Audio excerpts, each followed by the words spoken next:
Hayır yani ben ne yaparım yani? Şimdi bu adam yere düştü.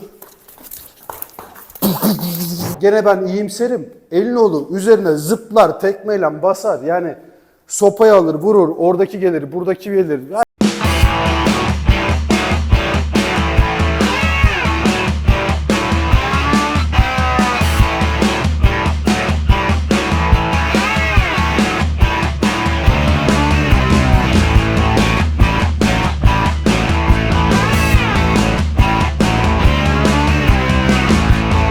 Düzenli sıra, düzensiz sıra vaziyetini al. Evet. Şimdi bak. Kavgada herhangi bir şey oldu. Tamam mı? Neredeyiz? Gel buraya. Kavgada yere düşebilirsin. Neden düşebilirsin? Ayağın takılır, bir şey olur. Adam arkadan vurur. Yumruk yersin. Herhangi bir şekilde yere düşme ihtimalimiz her zaman var kavgada. Yani senaryoyu kendin oluştur. Neden düşeceğini. Şunu hiçbir zaman unutmayın. Biz yer dövüşü yapmıyoruz. Yani amacımız hiçbir zaman bizim yerde dövüşmek değil. Yerde dövüşmeye devam etmiyoruz. Yerde dövüşen sporlar hangileri? Güreş olabilir, jiu-jitsu gibi sporlar olabilir. Onlar minder sporu olduğu için, şimdi buraya minder serdiğimize bakmayın. Onlar yerde mücadele ederler ve puan alırlar. Biz bir an önce yerden kalkmak için yerde dövüşüyoruz. Yani yerde dövüşeceğimiz hareketler var ama amaç ne? Bir an önce tekrar yerden geriye kalkmak. Yani yerde çok fazla zaman geçirmememiz lazım. Mümkün olan en kısa sürede 2 saniyesi 2 saniye. Mümkün olan o andaki senaryoya göre 10 saniye ise 10 saniye. Ama asla örnek tırnak içinde söylüyorum bir jiu-jitsu dövüşçüsü gibi yerde adamla mücadele edip onu yerde knockout etmek gibi bir amacımız yok. Çok örnek olsun diye söylüyorum. Herhangi bir şekilde kavgada yere düştüm, bana vurdu, ayağım takıldı, bir şey oldu, yere düştüm. Benden mücadeleye geliyor değil mi? Benim buradaki amacım bana saldırma geldiği zaman vuruşları yapıp bir an önce yerden kalkmak üzerine. Neden? Çünkü arkadan birisi saldırabilir, o saldırabilir, başka bir şey olabilir veya mekandan aniden uzaklaşmam gerekebilir. O yüzden bir an önce yerden kalkacağım ve etrafımı kontrol edeceğim. Fırsat bulduğum zaman. Biz bunlara ayaklara vuruşlar yaparak veya adam üzerine atladı 2 tane vurup ne olursa olsun bu tekniği hemen bir an önce kalkmak için yapacağız. Bu tekniklerin her birini bir an önce vereceğim. Ama şimdi ilk önce yere düşmeyi öğreneceğiz. Yani yere nasıl düşeriz? Bu %100 sizin kontrolünüzde olacak bir şey değil. Yani yüzü koyun kapaklanabilirsin orada, yan düşebilirsin, başka bir şekilde olabilir. Ama eğer kontrol edebiliyorsak mümkünse ellerimizi yere koymadan, yani ellerimiz zarar görmesin. Çünkü yerdeki kol kırmaların çoğu düşerken vurdun, buraya bir yük geliyor. O yükle beraber kol kemiği çatlıyor. Mümkünse düşüşümüzü iyice yumuşatarak, kaplumbağa gibi bu bir. İkincisi kafamızı sağa sola çarpmamamız lazım. Sonuçta sokakta kasktan bir şeyden, koruyucu bir şeyden gezmiyoruz. Normal düşüş pozisyonum. Herhangi bir şekilde adam buradan bana vurdu. Ayağım takıldı, bir şey oldu, bir senaryo anlatıyorum. Buradan bir darbe aldım veya bir çelme taktı, bir düşüşe geçtim. Mümkünse sırtımın üzerine doğru kaplumbağa gibi düşmeye çalışıyorum. Ne yapıyorum? Yuvarlanıp, bak ne yaptım? Ellerimi hemen enseme koydum. İki taraftan kafayı olası bir şeye kadar çarpmamak için enseye koydum ve mümkün olduğunca yuvarlanıp kafamı korumaya çalıştım. Yere düşüş pozisyonumuz bu. Oldu ya yan düştüm, bir şey oldu. Gene yerde bir pozisyon almaya çalışıyorum. Yani ne demek istiyorum? Farz edelim ki böyle düştüm yere, beni böyle attı. Böyle düşüyorum, gene mümkün olan bir şekilde buraya düşüyorum. Asla yerde yan kalmıyorum, yüzüstü kalmıyorum. Bir an önce yerde almak istediğim şey, sonuç, sırt üstü dönmek. Bu bir. İkincisi, nasıl havada gardımızı alıyoruz, Wing Chun gardımızı alıyoruz. Yerde de aynı gardı ayaklarla alıyorum. Rakip oradaysa rakibe dönüyorum. Rakip buradaysa, geç buraya oğlum, buraya dönüyorum. Rakip buradaysa buraya dönüyorum. Ayağımla kendimi koruyorum. Aynı Wing Chun gardı gibi bak. Burada iki ayağım Wing Chun gardı gibi. Biri yerde, biri rakibe bakıyor. Yere düşüş kontrolümü sağladıktan sonra ellerim de aynı önümde Wing Chun gardı gibi. Şimdi ilk önce düşmeye çalışacağız. Sonraki aşamada rakip saldıracak. Vuruşlar yapacağız. Sonra yerden kalkışı anlatıyorum. Buradan ivmeleneceksin. Öndeki ayağınla kalkış yapacaksın. Şimdi bunu çalışıyoruz. Herkes şimdilik yere kendisi atlasın. Hemen bir sonraki aşamaya geçeceğim. Şunu yapıyoruz. Buradayım. İleriye doğru 3 yumruk gidiyorum. 1, 2, 3. Kendimi yere atıyorum. Ve buradan tekrardan kalkıyorum. 1, 2, 3. Çok yorucu bir antrenman. Şimdi göreceksiniz zaten. 5 dakika süre veriyorum. 5 dakika boyunca hiç durmadan ileriye 3 yumruk, kendine attın, kalktın. Kalkış tekniğini bir daha gösteriyorum. Yapamayacaksınız çünkü. Yani bilmediğiniz için yapamayacaksınız. Yere düştüm. Herkes ayaklarıma baksın. Gel buraya. Şimdi bir ayağım burada, bir ayağım burada ya. Buradan attım. Bak bu ayağımı alta kıvırıyorum. Bu ayağımın tabanını yere basıyorum. Tamam. Buradan kalktığımda bak aslında bu dizime kalkıyorum. Bu ayağımdan da launch yapıyorum. Launch zaten çalıştınız. Hiç ellerini kullanmadan bir an önce yerden kalkman lazım. Tamam. Senaryo da bu. Neden bir an önce kalkıyoruz? Etrafı kontrol ediyoruz.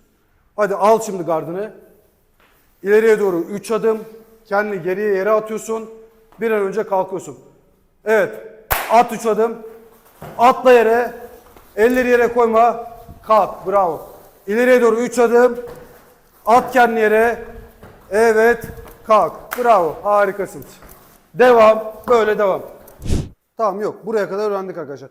Şimdi bundan sonraki aşamada dediğim gibi senaryoyu size bıraktım. Yani ne şartta, hangi mekanda yere düştüğünüz size kalmış. Yani söylediğim şeyleri unutmayın. Yerde dövüşmüyoruz. Amacımız ne? Bir an önce yerden kalkmak. 2, böyle minder ortamında spor kıyafetlerimizle de düşmüyoruz yere. Atıyorum bardasın, içki içiyorsun, kafan bulanık, sarhoşsun, ondan da düşmüş olabilirsin. Yeter ki bilinçaltımıza bunlar yerleşsin. Ya da sokaktasın, kaldırım kenarındasın, asfalttasın. Öyle bir noktada yere düştüğünü varsay. Sonuçta minder de yok yani yerde. Dolayısıyla yerde dövüşmek çok uzun süreli bir şey değil yani bizim için. Bir an önce kalkacağız. İkinci, üçüncü şahıslara karşı olayımızı alacağız. Şimdi yere düştüm. Normal yani istediğim gibi düşmek istemiyorum tabii de. Oldu. Herhangi bir senaryo itibariyle yere düştüm. Adam beni itti, ayağım takıldı. Bir şey oldu, yere düştüm. Şimdi bu adam ne yapar sizce? Yani sen sokaktasın, yere düşmüş bir rakibin var değil mi? Yani şimdi böyle benim gibi farz et ki farklı düştüm, böyle düştüm, bir şey oldu. Ben göstereyim abi. Çok basit bir şekilde. Nasıl? Kapanır. Hayır yani ben ne yaparım yani? Şimdi bu adam yere düştü. Vuruşlarımı yaptım. Gene ben iyimserim. Elini olur üzerine zıplar, tekmeyle basar. Yani sopayı alır, vurur. Oradaki gelir, buradaki gelir. Her şey olur. Gel buraya. Düştü yere. Ne yapıyor abi adam? Geliyor, tekmeyi vuruyor. Bravo, bu öğretmişim ben bunu Yükçe. Ne yapıyor? Üstüne geliyor, tekmeyi vuruyor. Buradan ayağına basıyor, yumruk atıyor vesaire vesaire. Şanslıysan arkadaki eşi dostu gelmiyor. Dolayısıyla ben yerdeyken eğer, gel Çelik buraya. Evet. Dolayısıyla ben yerdeyken düştüm. Doğal pozisyonda düştüm istiyor. Yani düştüm varsayıyorum. Ne oldu? Adam üzerime doğru saldırıyor. Şimdi bak burada bir konu anlatacağım. Biraz uzakta dur. Şimdi eğer adam nasıl havadayken bana saldırmak istiyorsa bu gardımı geçmek zorundaydı önce bana saldırmak istiyorsa. Yerdeyken de hani yerde de benim gardım bu. Bir ayağım buradan kendi genital bölgemi, merkezimi koruyormuş gibi yerde.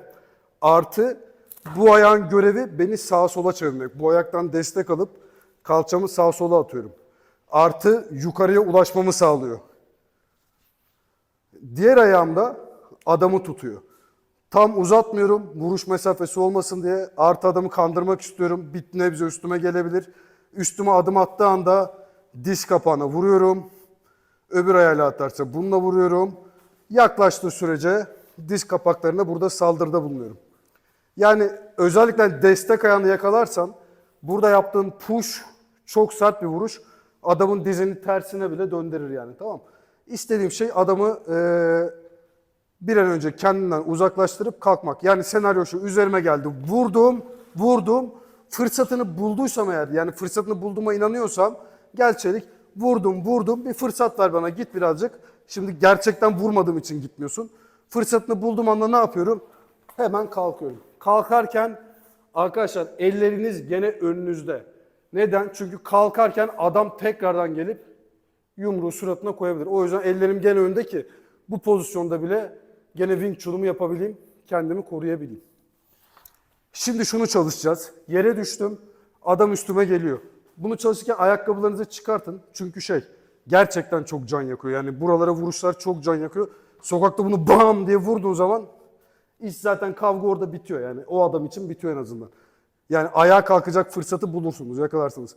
Ama şu konuyu anlatacağım. Adam da gerizekalı değil sonuçta. Üzerine doğru geliyor. Bu ayağına gelmez. Nereye gelir? Nereden saldırmak ister? Buradan saldırmak ister. Gel buraya.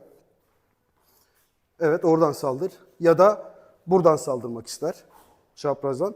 İşte bu noktada ben şunu yapıyorum. Bu yerdeki destek ayağımdan buraya dön, buraya geçiyorum. Buraya dön, ayak değiştiriyorum, buraya geçiyorum.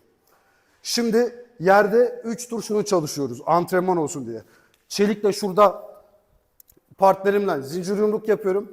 Burasını vazgeçin senaryo olsun diye. Bam bam bam bam bam bam. O iki kolumdan tutuyor, beni itiyor. İtince yere düşüyorum ve gelip kafama dokunmaya çalışıyor. Kafama şöyle bir şaplak atmaya çalışıyor.